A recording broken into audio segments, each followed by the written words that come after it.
छोटा बच्चा आंगन में अकेला बैठा था।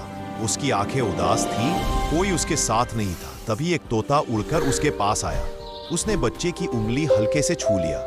बच्चा धीरे से मुस्कुरा दिया। तोता खुशी में फड़फड़ाने लगा। बच्चा खेलने लगा, तोता उसके पीछे दौड़ा। दोनों हंसने लगे बिना किसी वजह। थोड़ी देर बाद बच्चा थक कर बैठ गया। तोता उसके कंधे पर बैठ गया। उस पल बच्चा अकेला नहीं था, क्योंकि उसे सच्ची दोस्ती मिल गई थी।